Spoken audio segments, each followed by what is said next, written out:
Some friends of mine that were talking to me about what can you do to draw a little more business to the bar and restaurant here in Forest Lake, and we started talking about doing a car show.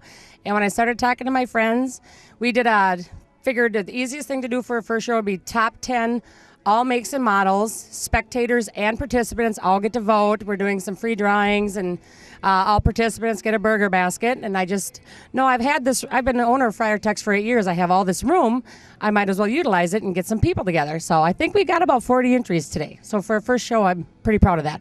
I have a 1964 Plymouth Valiant convertible. I had to take 6 inches of desert out of the interior.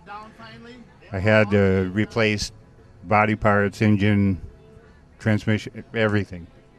I have a 91 S10 with a 383 stroker. It's got 450 horse, 440 pounds of torque. Wow, we put the motor in. It's got disc brakes all the way around. It's got positive traction rear end.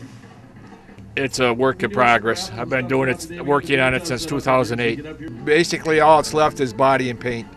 I've got a 1966 Chevelle SS convertible, 396, 360 horse automatic with bucket seats. And I've got a 72 Chevelle SS convertible. They commonly would refer to it as a 396, but actually they were 402s in 1972 with about 450 horsepower. Actually, I had them done. They're both brand new. Every nut bolt was gone over because that's just the way I do things. I think they're because they're part of my childhood. Some of the cars I have now I had back as a kid. Not the same cars, but the same models and everything else. And I've always enjoyed cars. Always, unfortunately, my wife says. Stock 289 two-barrel with power steering, which was an option back in '66.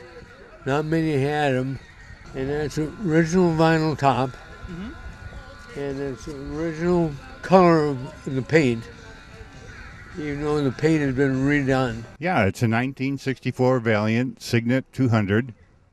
It was an original V8 car, originally titled in Arizona in '64.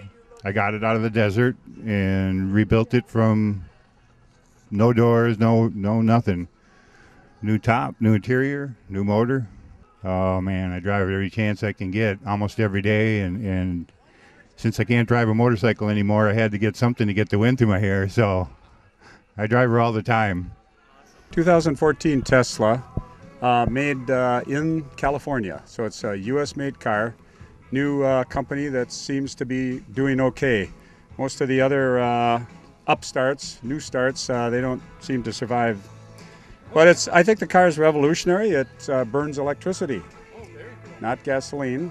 So whether you make your electricity with coal, nuclear, wind, solar, whatever, it will burn it. And so whatever they come up with, fusion maybe someday, this car will use it. And it's 4,700 pounds. The battery weighs 1,700 pounds, and it's under your feet, so the center of gravity is really low. Even though it's an electric car, I don't know, you've probably been in an electric golf cart before. They're not that fast. This will do 0 to 60 in 5.4 seconds. Something like that tops out at 125 miles an hour. It's quiet, of course. There's no engine at all. They say there are 1,000 fewer moving parts in Tesla than there are in a ICE, that's a internal combustion engine vehicle, powered vehicle. And if you think about it, it's got no tappets, no spark plugs, no fuel pump, oil pump, water pump.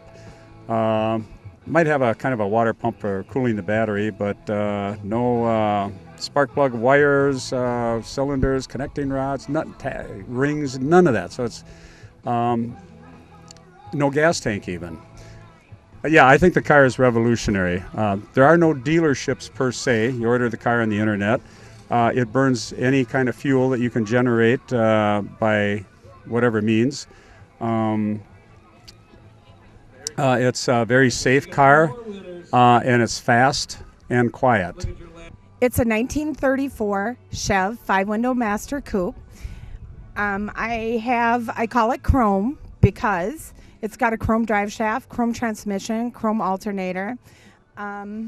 It's all custom. Wheels match the steering wheel, which is really cool. I have custom flames on it.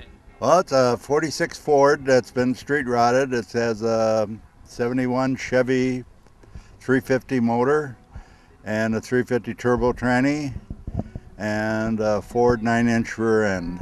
Yeah, okay. This is a 2005 Dodge Ram Rumblebee. And they should have slapped me the morning I woke up and said, I want to make it go fast. It's the very first 392 Hemi ever built, even prior to having Chrysler come out with one. It's all forged motor, custom pistons, rods, run a Paxton blower on it, and just for little grins, I got a 2-stage shot of nitrous on top. Truck weighs a little over 5,200 pounds right now.